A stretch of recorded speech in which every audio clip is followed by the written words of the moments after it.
This week, we are venturing into a whole new world of music and expression. Our guest is Richard. He makes black metal music for all the right reasons, his own. And I'm very excited to talk to you about what those are, because I'll be honest with you, this is not a genre of music I'm very familiar with. Yeah. And when Shelly, my wife, first mentioned to have you on our podcast, I was like, okay, let's listen to that music. And it is unlike anything I've ever heard, but she was explaining to me the process and how you're a one-man show and you create it all yourself. And it's fascinating. And I can't wait to talk to you a lot about it. We've got lots of questions for you. And of course, just have some conversation about who you are, what your music is, your influences, and so on. But before we get to that, if you don't mind, I'm just going to say hi to Mark and Sean. And any new news this week, guys? Mark, anything happened? Anything interesting this week? No. I was like, is this thing on? Hello? You know what? No, it was sort of an unremarkable week. It just sort of went by. I worked last weekend, so it was a week. Another week goes by. Bad. It was a good week all around. So that's about it. Yeah. Cool. Sean, anything for you?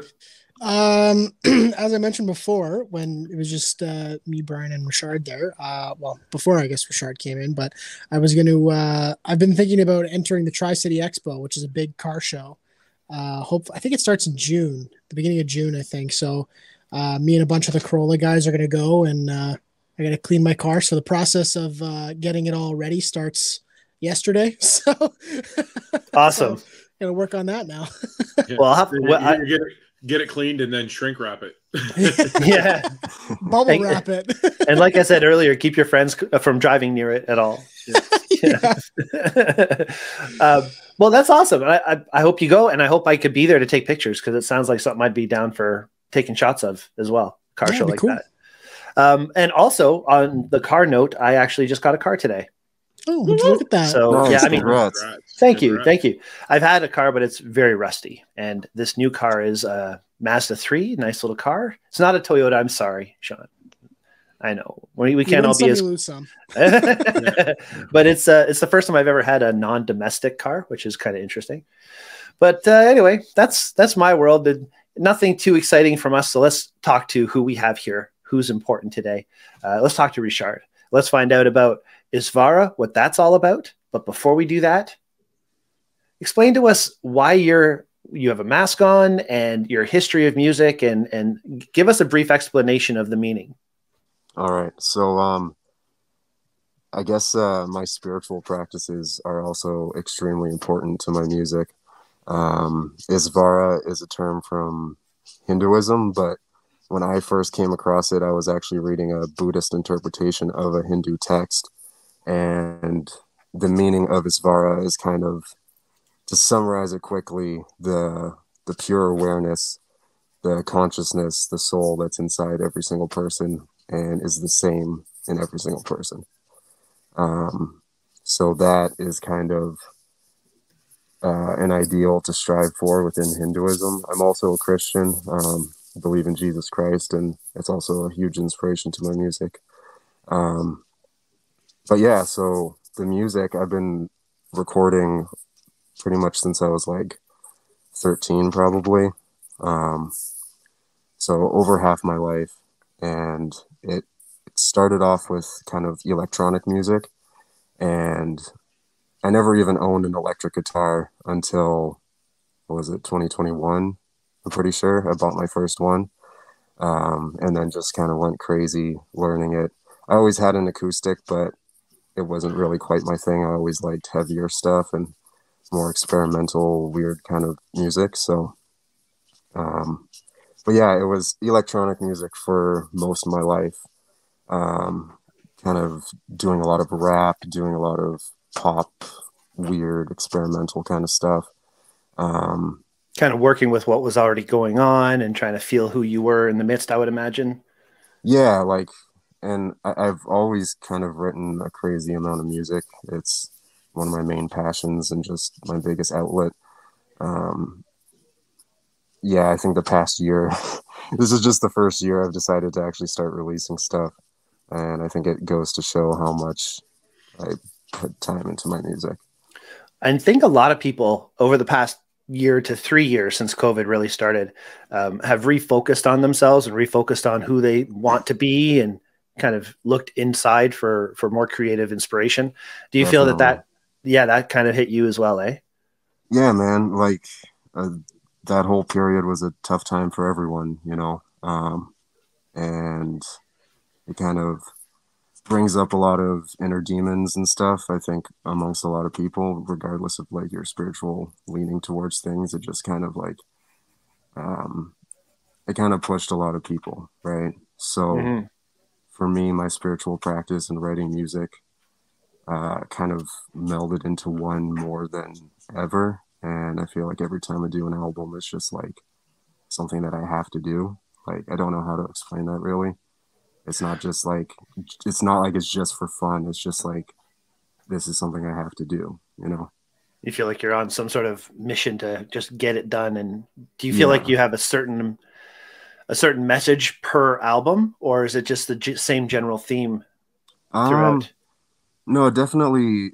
I mean, the general theme of all my albums, I would say, is like ancient religions, philosophy, and kind of delving into more secret knowledge and occult kind of stuff, kind of shedding a light on it.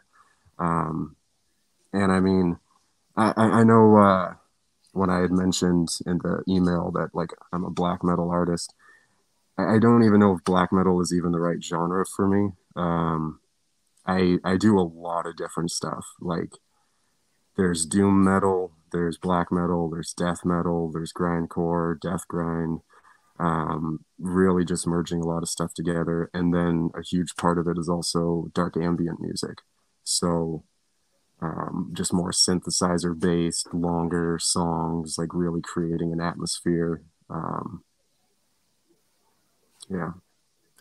Sorry, my cat was tangled in my headphone cord. It's all good. It's probably going to happen to me at some point too. Do that, yeah. I was not trying to not listen at all. So that's interesting. I like that you blend many different styles of music together. There's a lot of artists that are bridging gaps within their own musical. I want to call them confines, because so many artists sort of get. I know Brian and I are of we're of the same vintage, if you will, and a lot of those artists were sort of pigeonholed, right? They played rock and roll, but right. Now, like I've got a trio of new albums sitting on my counter, and while I was making dinner tonight, I threw one of them in, and it's interesting how this one artist that I was listening to has always been traditional, like rock and roll.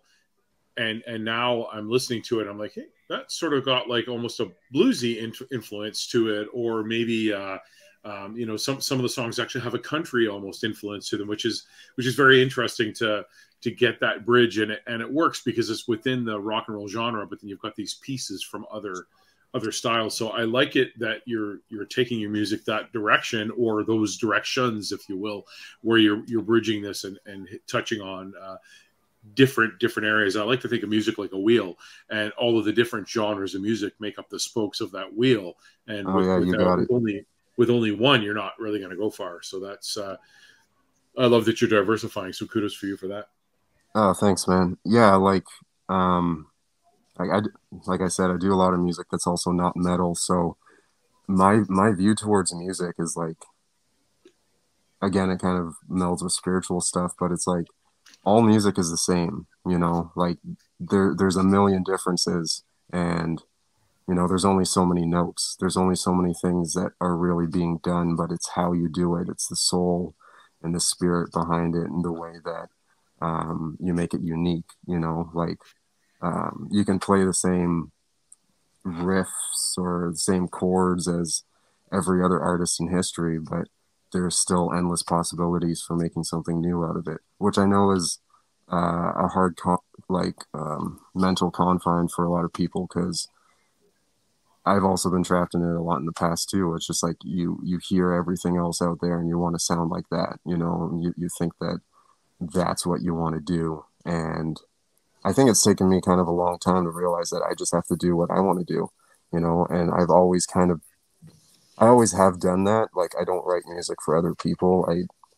honestly don't really care what people think most of the time. Like, this is literally just for me, and it has been my entire life. It's only, like we were talking about, the past like couple years where it's just like there's been a big change, and it's just felt like it was the right time for me to start actually putting stuff out. You're giving yourself permission to be you. Yeah, definitely. Yeah, my motto is I shoot for me with my photography. Mm-hmm. And it applies to everything. It applies to everything I do. I do it for my reasons. I do it for Shelley. I do it for me. I do it for what's important. It's the same with music. It's the same with photography. One of the things I teach when I'm with a new customer or whatever is we are all so different. There's no wrong way to do it. You know, you do it with whatever influences have come in your life, and all the stories that you've been told and all the stories that you tell and that you've been through contribute to what you create. And that's why we can all be so different, even with, like you say, the same notes and the same foundation. I mean, I guess there's a recipe for certain kinds of music. And to be honest, in my lifetime, and Mark said, you know, of a certain vintage, when I was younger, there was rock, there was jazz, there was classical, you know, like there was folk music. And then all of a sudden these subgenres started forming. And one of the things that kind of bothers me about life in general is labels, how there has to be a label for this or for that. I understand it's to give people a quick reference as to what to expect. But at the same time, labels are what cause a lot of the problems. I mean, black or white or gay or straight or LGBTQ, or whatever. The more you talk about it, it's like, I think it's even Morgan Freeman says, he was asked a question, when will racism end? And he basically says, when people stop talking about it. Yeah. And it's the same applies to genres, right? So the fact that you say you diversify and you do all these different things, the way I hear that is you are who you are. And if you feel like making this, then that's the path you go. And if this is inspiring you, then that's the path you go. Is that fairly accurate? Yeah, I would say so. I mean, there's kind of like there's a verse in the Bible that says the spirit blows where it will, and no one knows where it comes from or where it's going. And I kind of just like feel that literally every time that I write a record, because most of my artistic outbursts, like they kind of are outbursts, you know. It's like I can have an idea of something for a long time, but it's well, honestly, it's just when I have like a couple days off and I can actually get in the zone and start working on stuff. It is a controlled thing, but yeah, you need to just go with what you're feeling, you know, and that doesn't necessarily mean like that the lyrics have to be exactly what you're feeling, but like the music itself needs to represent what you're going through on some level, you know, at least for me. But I think there's a lot of truth to what you said before, just about not having labels on things, and even like stretching that out in the spiritual context too. It's like a lot of the troubles that we find ourselves in life are created by ourselves, by our own minds, by our own thought processes and habits of thinking that we aren't even aware of most of the time, you know. And yeah, that's kind of like the downfall of humanity, is just their own thinking. And I feel like art is one of the things that it's like I could say I have ideas, like I know I'm going to do a riff that sounds like this, I'm going to do a synth part that sounds like that, but it all just, I don't know, flows out. I don't know how to explain that really. Yeah, I completely get that. Like I mean, I'm a little envious. I mean, no, obviously I didn't put the time into it, obviously that you did either. But I mean, you said you bought your first guitar in 2021. I think I was 14 when I got my first guitar. So, you know, about 15 years ago. But I mean, I can play, but I don't play very well. Like most of the stuff that I do play when I play is things that I made up. And it's you make it up depending on how you're playing. Like I often get, oh, do you know how to play? You know, throw out a insert song here, and no, I don't. Same, I feel that. I have a few songs that I do know how to play, but my repertoire of other people's music is very small. But my repertoire of things that I made up and that I just like to jam to, like I sit here in this office and I just plug in and I just turn it up and jam it out and play for an hour and a half, and I'm good for a little while. But yeah, I've never had the gumption to ever actually record any of it and put it down in music. So kudos to you for releasing your music like that. Now, how many albums do you have?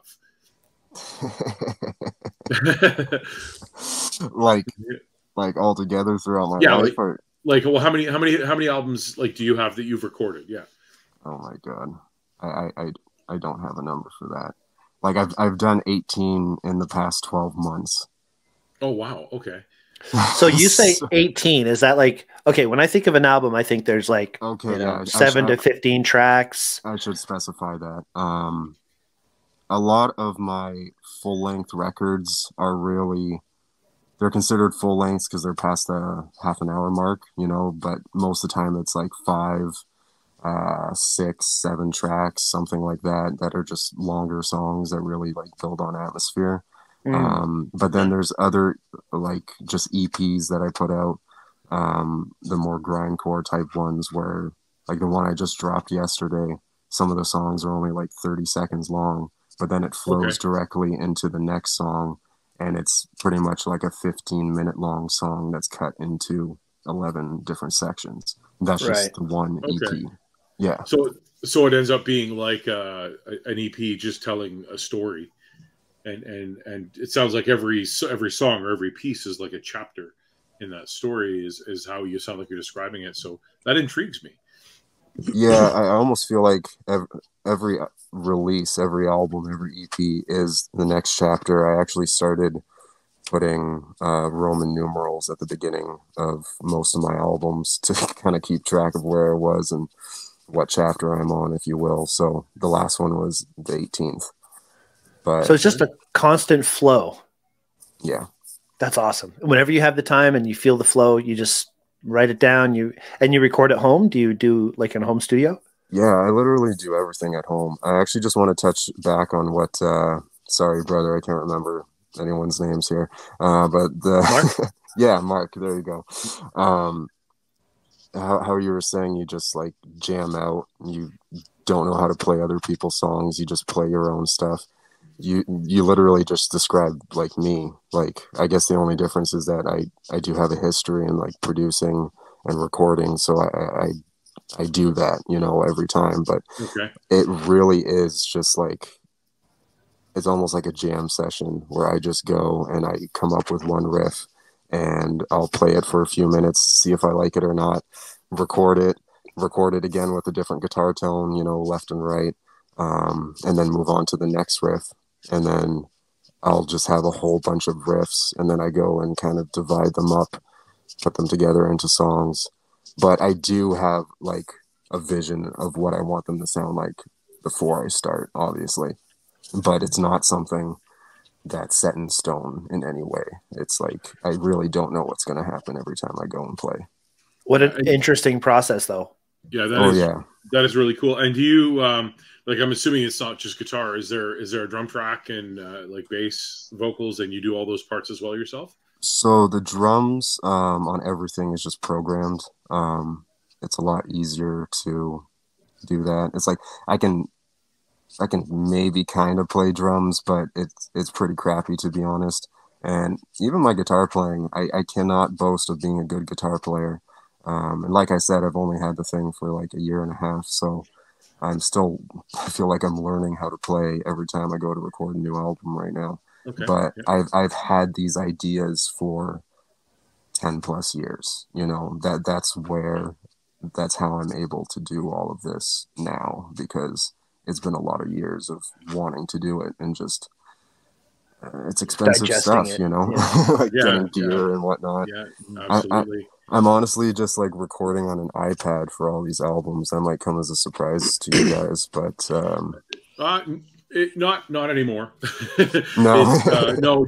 I mean, the computing power in an iPad is pretty significant compared to what, I mean, even what they used to record on when they first started electronic recording, right? So no, that's pretty cool. Like, because I know even Apple, they've got a lot of creative software that comes resident on an iPad, and there's even more that's available through the different app channels. So that's excellent that you can do that and that you're embracing the technology, because I think we see it in so many facets of life with businesses or whether it's a business, a band, an artist, a photographer.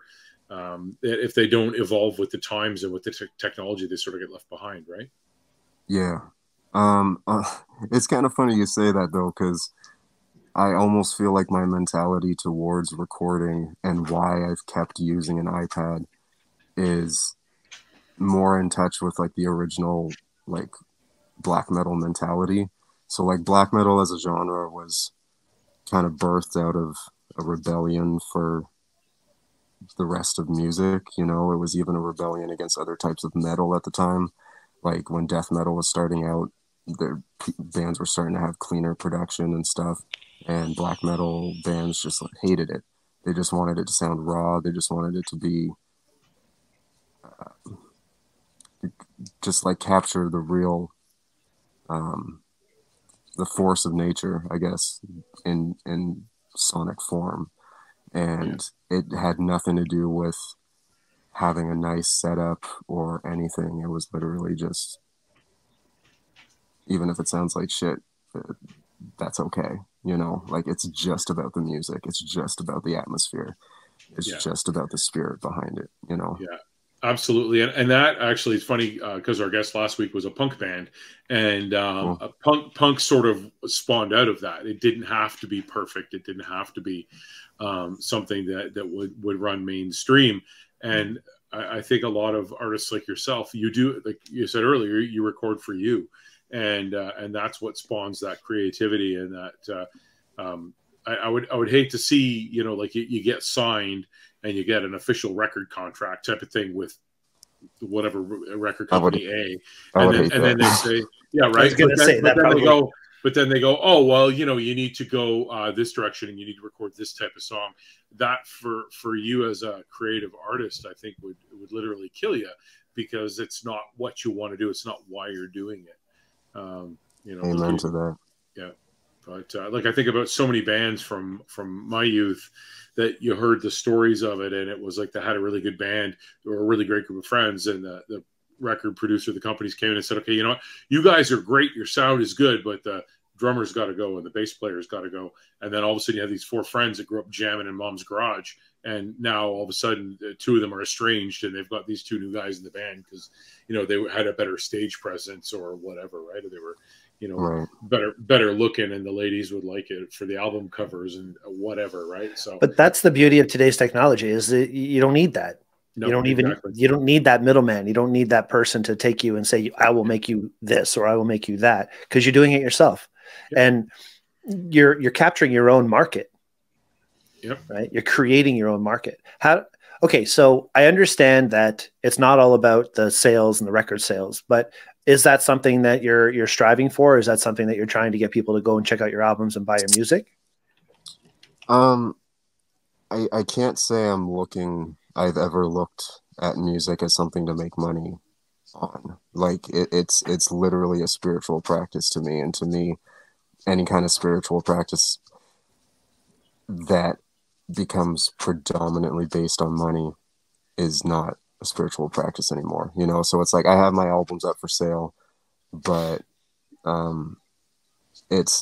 don't really make any sales. Like they're literally all up for $1 right now, you know? Like I would just be more happy with people hearing it, hearing the atmospheres that I create, the worlds that I create with music and with my art.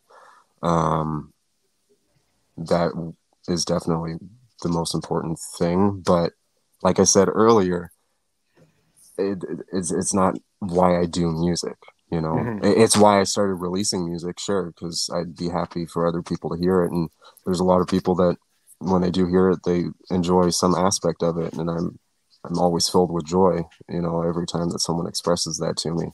But it's like, I don't have a social media presence. Like I have a private Instagram. I have a Bandcamp page where I release all my music. spotlight is not for me. You know, like I know a lot of people out there crave that, but I just don't. I don't want anything to do with it. But yeah, like, do you have a presence on YouTube or Spotify at all, or? I mean, I definitely use YouTube more. I'm still pretty old school. I'd buy all my albums on iTunes, man. Like, I probably spend too much money on that, but that's legit what I do. I feel like supporting. I go a little older school than that. I'm a CD guy. Yeah, but I also just picked up a turntable so I can start spinning my old vinyl too. So I can aim the camera down to my tape deck down here if you really want to. Yeah, my tape deck's in the kitchen. Yeah, I just embarrassed that's that myself vintage. there. I shouldn't have even made that reference. No, it's all good. You know, that's the thing. Humans are we don't last long. You know, we're only here for a very short time, and memory is very short. And most of the people that I meet today have no clue about half the references that I know about, and the music styles I listen to, and all the things that influenced where I am and what I played the drums. So, you know, what I like to play is different than, you know, what kids today growing up would want to play. What influences did you have that A, wanted you to make music? B, though, what do you listen to now that kind of inspires you or gets you in a creative mood? There's a second part to that question later on, but just in general. Okay. Yeah. Good question. I think the first band that I found when I was like a teenager that I really fell in love with was Linkin Park, without a doubt. I only listened to Linkin Park for like probably 3 years of my life, like grade 8 to like halfway through high school. Linkin Park and Slipknot, those were the biggest two, which is also probably where I got the influence for wearing a mask today, is from Slipknot, because I grew up on them. So Slipknot's one of those bands that just it's music that, you know, they put a lot of their like emotional like efforts into, and at the end of the day, it makes me want to fucking go for a run, dude. Every time I listen to Slipknot, I'm just I'm on one. It's so good. It's just pure aggression, you know. And at the time for them, especially the earlier stuff, that was just pure hate, you know. So it's like it goes hard. Like even in a lot of death metal, I feel like it's hard to find the kind of aggression that Slipknot had on like their self-titled and on Iowa and whatnot, you know. But it's also really dark music. I honestly can't listen to it too much anymore because I'm in a better place than I was back then. Yeah, there's definitely a time for music like that. And the funny part is for me, Slipknot and Linkin Park and those are all bands that I recently discovered, like during COVID. Oh wow, nice. Yeah, so those are bands where I'm able to now enjoy an entire catalog, and I'm not one of those fans that went, oh, I love that, and now I got to wait for another album. I just have to go on YouTube and I can click on a new album, and what I like, I go out and I actually buy it. I know YouTube, so you support the band a little bit by listening to them on YouTube, but I'll certainly go out and buy an album if I like it well enough. So. Yeah.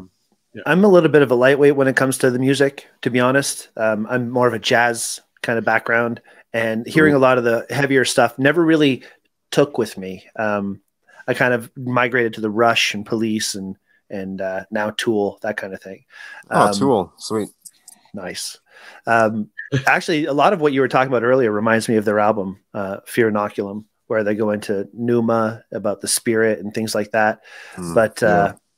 But in general, what I was getting at is when I'm listening to Slipknot, it didn't really catch me until, like Mark says, COVID and this time. Because then I started watching all these videos and I heard about Jordy Jordanson. I started watching him, and as a drummer, like, holy shit. Yeah. Like, holy shit. This guy is just a freaking machine. He's nuts. Just unbelievable. So yeah, the respect is there. Absolutely. But you know, that's the thing about music, is not everybody has to like everything, right? Yeah. So that's the beauty of it. And I love that you're on here talking about this kind of music, because I have no history of it. Honestly, my history of this music is looking it up on Wikipedia to try and be prepared, which is bullshit. But, you know, that's how you learn about something these days. That's all good. Until I get you on the show, we can actually talk about it. So you say that was the first kind of influence you had, was Slipknot and Linkin Park. But from there, obviously, it changed and you went to the black metal stuff. My research talks a lot about Norwegian and Swedish, and how the type of music is very misogynistic in some cases. And it's just interesting the way it's explained, and they're talking about the different bands. And what I know, you have your own reasons and your own, not misogynistic. I don't think that's the word I was looking for. No, yeah, misanthropy is the word that they. Oh, okay. Yeah. Again, these are all words I had to look up because I don't know anything. I'm stupid. But it's talking about the hatred and distrust and contempt of the human species and human behavior and human nature. That's basically what misanthropy is. Someone who holds such views or feelings. Now, to be honest with you, I'm kind of there. So I don't know if that's a part of your thinking when you're writing your music or not. Your disappointment with the human race in general. Am I close? Is that anything to do with it? I mean, that's probably it for a lot of bands. And I mean, I can't lie to you that there is a part of me that is maybe a little bit like that. But the thing is going back to spirituality, it's like I don't hate people. I don't hate anyone, but I do hate the thoughts that possess people, like all the evils in the world have been caused by people's minds that have lost control, and so I don't know, man. I definitely do pour some hate into the music, but it's not so much in a lyrical sense. That's more so like, I'm going to write this really aggressive ass riff, and like lots of blast beats. Like that's how I'm getting that aggression out.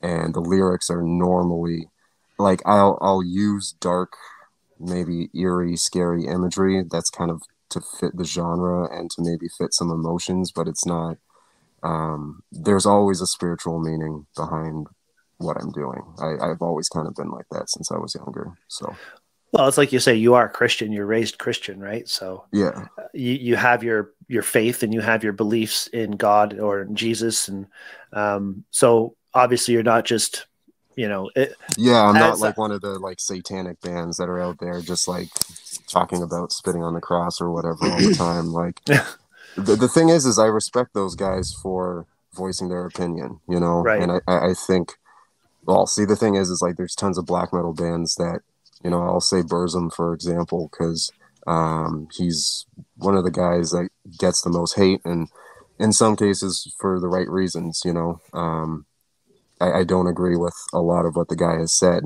but when it comes to his music, I absolutely adore, his first like 5 records. Like he pretty much created the like the dark ambient black metal fusion that so many bands are trying to replicate today,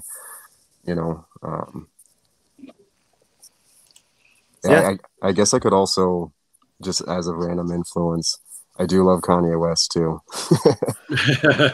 Not a fan of everything the guy has said, especially recently, but as a person and as like someone who literally expresses everything that he feels, I have a lot of admiration for that, especially when you can turn it into art, when you can turn it into something that's uplifting and brings you out of your darkness, doesn't keep you in it, and doesn't keep you in your mind, Mm-hmm. Yeah, fair enough. Now speaking of expressions and things like that, we've talked quite a bit about your music. Now you do artwork as well. Yes, sir. Like is the album art? I'm on your Bandcamp page here. Is all the album art? Is that all your work as well? All of that is my work. There are probably about 3 album covers that are photographs. Like the one of the mountain, the one of the moon and shit. But pretty much like 95% of the covers are all paintings or drawings that I've done. And when you originally do these drawings, what is the medium that you do the drawing in? Like the header page looks like it's actually done on canvas. So yeah, the paintings are usually just acrylic on canvas. Yeah. The originals are actually in full color.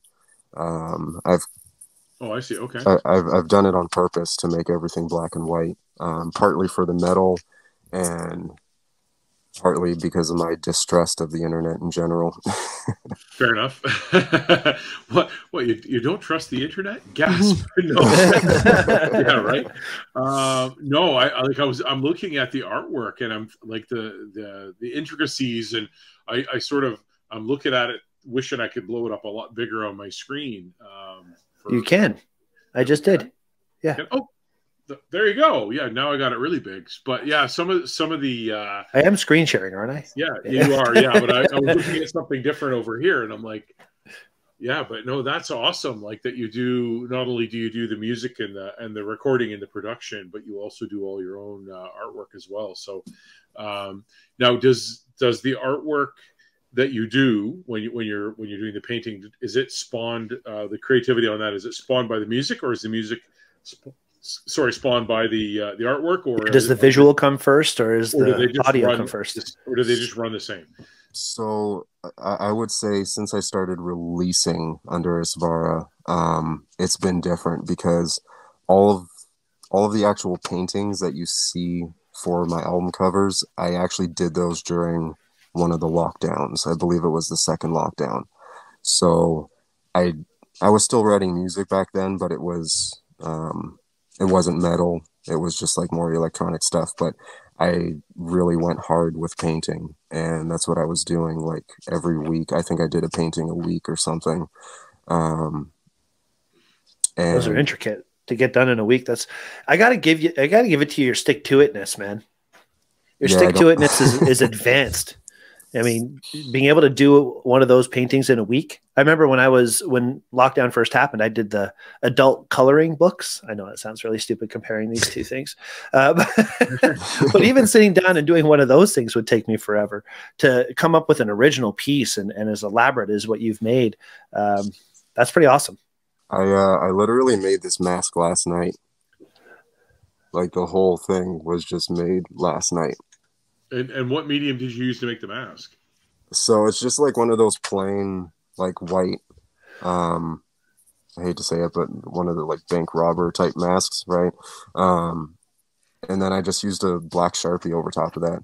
I'll end up sending you guys another photo of like the mask and stuff. I realize this is a lot darker than I anticipated it being, but oh well. It's all good. Yeah, very cool. That'd be cool to see that. Actually, Danny Granger was a guest of ours that does Sharpie art.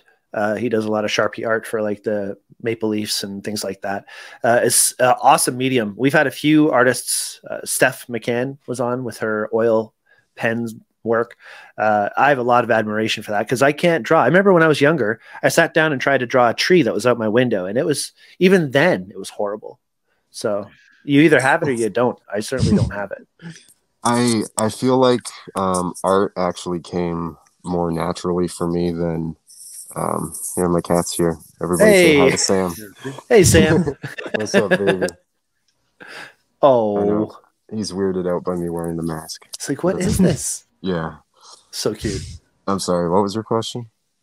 But no, I mean, I just love the way that you're like. If the artwork you had done unintending to be an album cover, the way that it seems to fit, like the one I've got on my screen right now is the one from the Eye of God. And it's just so details, and it's like 8 kinds of creepy in a 5 creepy bag, and it's I just love it, like the detail in the iris and everything like that. It's yeah. Thank you, man. I like it. I really appreciate that. I'm looking forward to play on a few of your tunes after the show ends. So yeah, it's hard to recommend where to start with my music because every album's a little bit different. Like the Eye of God is definitely like what I would call blackened death doom. It's just a mix of those 3 genres. That's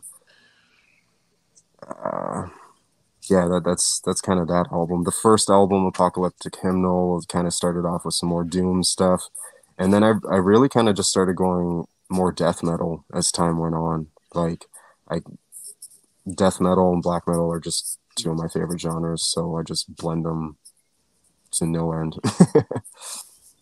Awesome. Now, when you're playing the music, like with your guitar, and you're going for different tones, do you use I know you're using your iPad to record, but are you Are you sort of plugged into the iPad somehow, or do you run it through an amp and an effects board or pedals, or what do you have? So, like, I literally have a pretty humble setup. I just plug my electric guitar into a tiny little Fender amp that has a whole bunch of kind of like pedals built into it, so I can add choruses and phasers and delays and all that kind of jazz.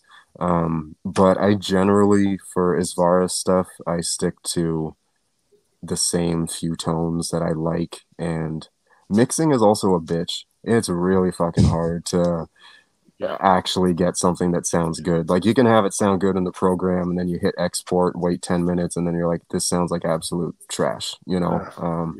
And there's been some albums where I really had to wrestle with it, either because I recorded things wrong, or like the mic was too far away from the amp or whatever. And by mic, I literally mean like the iPad. Like there's no mic plugged into it. It's the iPad mic. Okay. Yep. But I make it work. Like, literally when I was a kid, for years, this also probably contributes to why I can write music quickly. I had just a demo of FL Studio, and you couldn't save a song on the demo. So I would just keep my computer on for days and work on a song and keep the thing open. So I learned to like write really quickly. And back then I was literally just using a $10 mic from Staples. And I guess I've always just kind of liked the lo-fi kind of quality. Like, to be honest, sometimes really overproduced albums just piss me off. Like, even if the music is killer, if it sounds too sterile and it just doesn't sound like it has soul, like I'm just not into it, you know? Do you play live? Or No. like, do you ever? I have in the past. I was in a band, I guess, in high school called Valleys. And that was really the only band I've ever been a part of.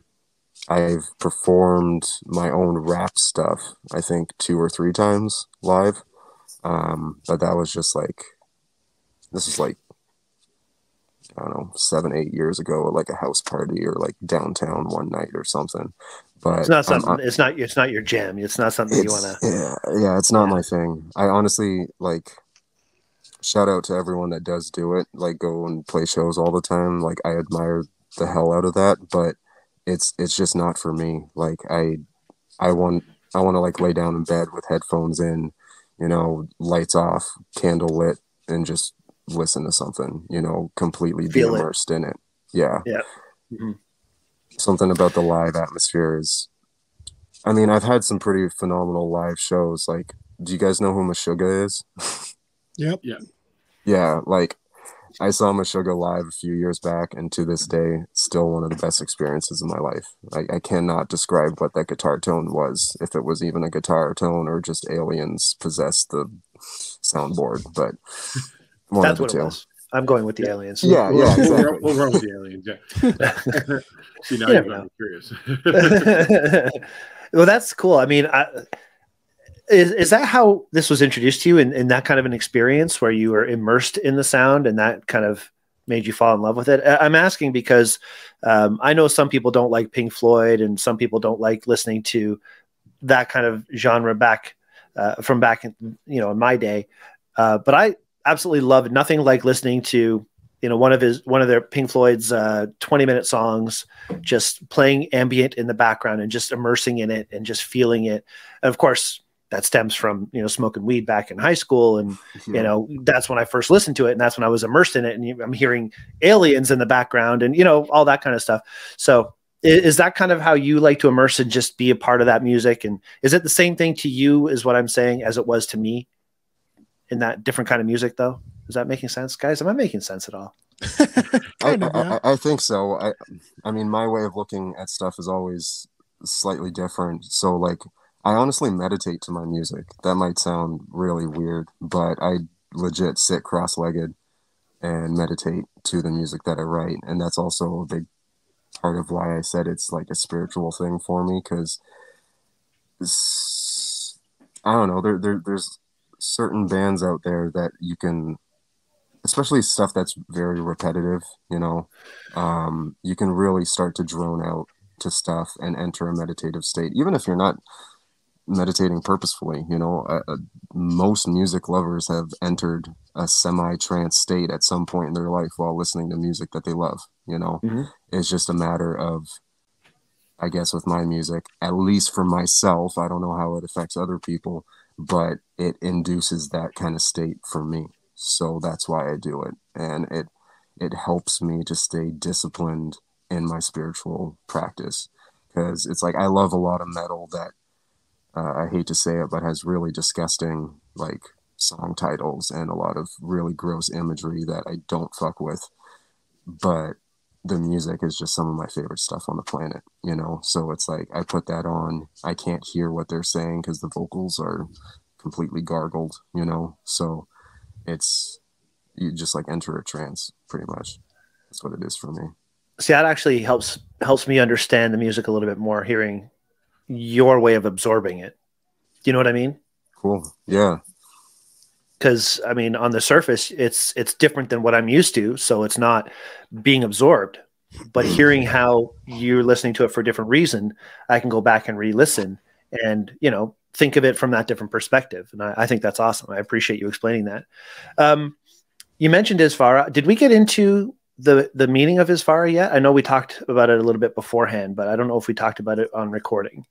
Yeah, I think I pretty much explained it. The one thing that I did leave out, which is actually a good time to bring this up, is there's one Hindu text called the Yoga Sutras of Patanjali, and there is a verse in there that says Isvara is represented by a syllable, which is Om. So like OM, like that standard chant that, you know, every hippie girl has said 1,000,000 times and has tattooed on their forehead.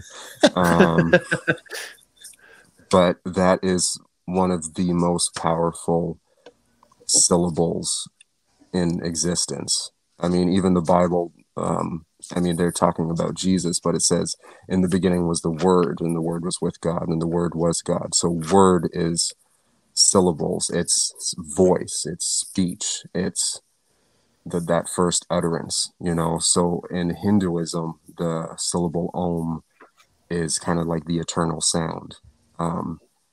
In the more traditional way of looking at it, it's actually spelled AUM, and each of the letters represents one of the states of existence. So there's waking, sleeping, and dreaming.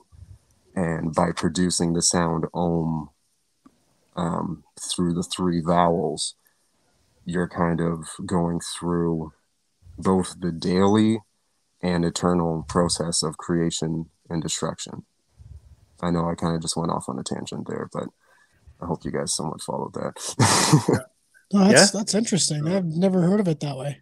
Damn. No, I that's why I love doing this show, because no, I'm serious. I love doing this show because we've talked to so many different people, and I've learned so many different things that I would never ever have heard otherwise. So love it. It's important. I'm super glad you guys are vibing with it. Like, you guys have been awesome this whole time. I actually feel really comfortable on here. So good. I appreciate you guys. No, thank you. That's important because, I mean, our concept of expressions, I mean, the colors that we chose in our logo and everything that we do is about what's right for each individual, for your mental health, and for what's good for you, and good for obviously the world. I mean, we're not against the world. It's just, I shoot for me, inspires me doing this podcast, inspires me talking to people who are different than me and listen to different things than me. And it's super important. And I think more people need to do that. And that's why I'm a little bit confused why we don't have millions of followers for this podcast, but anyway, one day. But for now, unless Mark or Sean have any other questions for you, I've got some questions that we're going to get into at the end of our show here. So Mark, Sean? Yeah, I just want to say thanks so much for being on here and talking about your creative outlets, your art, your music, and you know, the lyricism and everything. That's awesome. I just really appreciate your time, and I love talking to like Brian. I mean, without this show, we would have never met and would have never learned some things tonight. So I'd probably just be sitting in front of the TV watching Criminal Minds or something. So yeah, you've enlightened my evening. Thank you very much. No, I'm extremely thankful, man. Like I've never done anything like this before. I barely even post like anything anywhere apart from when I release an album. So this was definitely stepping out of my comfort zone, but it's been a great experience, and I'm pretty stoked about it. Awesome. I'm glad. John? I want to say thanks because this is a whole new world for me. I touched on black metal on my own separate podcast that I do with a really good friend of mine, and we did a whole episode about it and talked about like Notram and Burzum and all this other stuff, and just basically got into the whole like what the hell is black metal and why is it a thing, and being on the show with you and hearing about your like how you see it through your eyes is it just flips whatever the fuck I said in that episode 180. So it's it's a good change of pace, but I do actually have a question, and I asked this to our last guest because I'm an ass. So so you play a specific kind of music, like you do a certain kind of you have a certain set way of your art form, right? Yes. Now I know that I listen to a shitload of music. Anything that isn't country music, I'll blast in my ears until they bleed. Like I don't care. But what is that one like band or song or genre of music that's a guilty pleasure for you? Okay, so not a guilty pleasure because I fucking love him and I have no shame in admitting this. So there's a Swedish rapper named Blade, and that's Blade but with two E's. And you guys are honestly gonna laugh when you hear this because it is the complete opposite of all of the Isvara stuff that I do. But I call him my Swedish brother because ever since I was younger writing electronic music, I always gravitated towards writing these like super happy sounding melodies, like and like really like simple sounding synths, you know, like a bunch of just like stock sample type stuff. But that guy makes the same kind of music that I used to, and even my friends, whenever when I first started finding out about Blade and showing him to some of my friends, they were like, what the hell, man, is this you? Like but yeah, so I mean, this would also be a good time to say that I'm still currently doing a lot of different kind of music. It's not just metal. I've recorded 5 records of like pop punk and rap, experimental rap type stuff in the past month alone. So, You're just getting it out. Yep. Yeah. Yes, sir. Awesome. I love it, man. I can't thank you enough for spending the time with me, and I'm going to go downstairs and thank Shelly for recommending it as well because she's got good taste. I've heard about you for years, and you know, obviously we met at where she works that time, but Right, yeah. Just getting to know you has been awesome. So I appreciate it, man. Yeah, same here, Brian. Like this is the first time I feel like I've had like a full, real conversation with you, and It's true. No, it's great. It's happened a lot with me on this show. The guy that I shoot wrestling for, I've known him for 8 years. Having him on the show is the only time we've had a sit down conversation. You know, it's Right. like sometimes you got to pull away from daily and just, you know, have one of these moments to just talk. So it's been a lot of fun. All right. So here's some questions for you. One of them I'm going to start with is kind of on track with what we've already asked. But I'm going to ask you, it's a bit different twist. It's what is your jam? What is that one song that you freaking love? You can't skip past it. It's got a 5-star rating in your iTunes because I know you use iTunes because you download your music through iTunes. So what is that? I mean, if it's a type of song, an artist, that's fine. But is there like a song that you can just think of that's your jam? Oh man, that's the kind of question where it's like, name 5 songs by this band. It's like Gone. It's never an easy question. I remember when I had a spot on the show with my buddy a while back. When Brian asked me that question, I was so fucking stumped and I couldn't think of anything. So it's a hard question, man. Like, we can get back to it if you want to stew on it a bit. Again, this is going to be. See, I don't know because it really depends what day, man. Like sometimes metal is all I want to hear. Sometimes rap is all I want to hear. Sometimes Taylor Swift is all I want to hear. You Okay, know, gotta like go. See, I can't talk to you anymore. I draw the line at Taylor Swift. Thing that ticked them off. I cannot handle Taylor Swift. I went off about Taylor Swift. I think she was a hot take or something the other day for me. Yeah. But anyway. Sorry, go ahead. I grew up listening to her, so I say grow up, like when I was a teenager, you know, like 20s, whatever. But yeah, like her melodies, something about them have just always been perfect to me. Not so much her newer stuff. I kind of stopped listening to it because she can't write about anything that's not a boyfriend, and it's really fucking annoying. Thing. That's why I hate her. Like I can't do it anymore, man. Like I was a Swiftie for years, and I'm just like I can't anymore. It's all right, you've matured. Like, write something fucking different, please. Still love you if you ever see this, Taylor. Hi.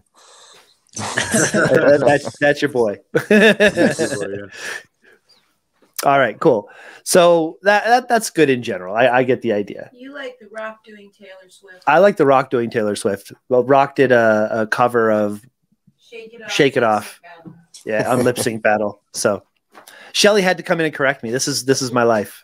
Hey, Shelly. He said hi again. There's Shelly's half a thumb. Okay, next question for you. Okay. Tool of the trade.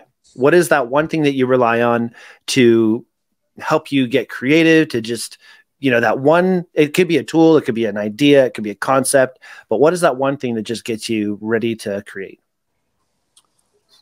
The Holy Spirit. Perfect.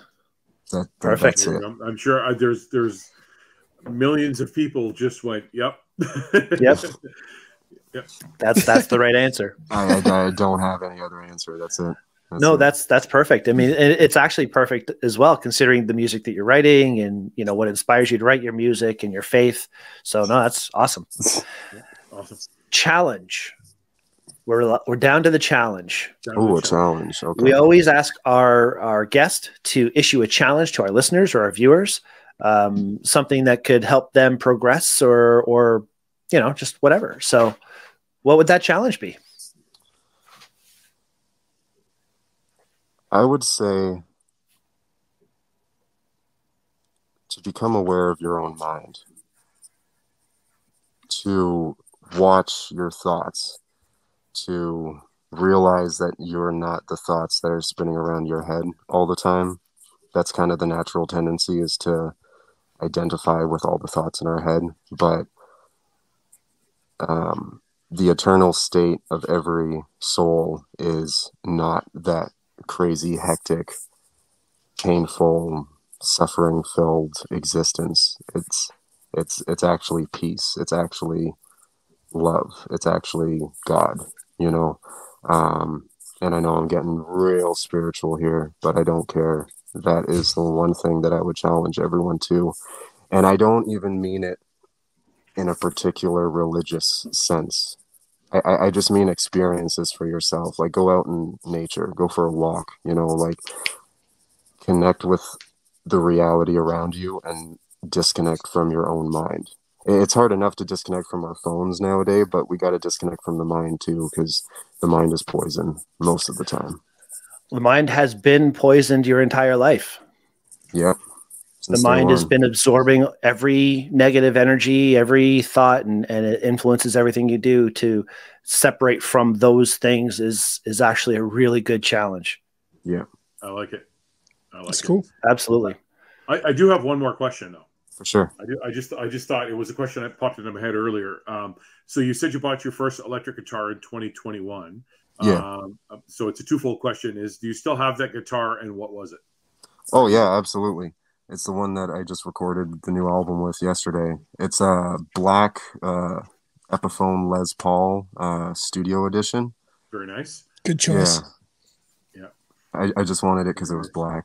Yeah. It was dope. Yeah, my Les Paul is not black; it's a tobacco sunburst on it. But, okay, cool. What pickups do you use in that? This is where I'm an idiot. They were in it when I bought it, Mark. Is it the stock pickup that came with it, or like what? I don't even. I know what the pickups are, but yeah, I haven't done anything to it. Like it's just what it is. Okay. What is the Les Paul pickup not good enough for you, Mark? Is that not a thing? I think it's a humbucker. Does that say the right thing? Yeah. I'm trying to help you here by knowing less than you. Okay. No worries. No, I've got quite a few guitars that are stock pickups and a lot of humbuckers, and then I've got into swapping out the EMGs into mine, so I've been getting into the active pickups lately, and they're a little hotter for what I play, but it's fun. Yeah, I mean, at some point I'm gonna have to start branching off and actually get like another guitar and get a proper amp and stuff, because I don't know, I just kind of got in a groove and I've been going with that groove, but like with everything, at some point I'm gonna feel like doing something different. So well, you can never go wrong with a Black Les Paul, I'll tell you. That's true. Hell no. Awesome. Yeah. All right. Well, I think that just about wraps it up for us tonight. I really, again, last time, appreciate your time a lot, Richard. It's been great talking to you. Appreciate you guys too. It's been amazing. Awesome. Glad to hear it. And if anybody has any questions or wants to know more about what you do or wants to listen to your music more, how could people find your music? It is like on Spotify, Apple Music, all the main streaming services. I do feel like my Bandcamp page is kind of like my home page, just because that's where I release everything first. And if someone does want to get in contact with me, you can send me an email through Bandcamp. There's like a contact button on there. Cool. Yeah. Excellent. And thank you guys so fucking much for having me on, because it's been amazing. Awesome. Good. And I'm sure you'll see Shelly before I see you. So, and thanks for taking care of her all those days when you were working with her, and late nights and stuff like that. You're a good kid, my friend. You're a good kid. Thanks, man. I appreciate that. You're welcome. Awesome. I shouldn't call you a kid. I'm just an idiot. I'm not that young. You're not. It's all good. I'm just being an idiot. All right. Thank you very much, Mark. And Sean, as always, thank you as well. And thank you for everybody who's watched us this week or listened to us.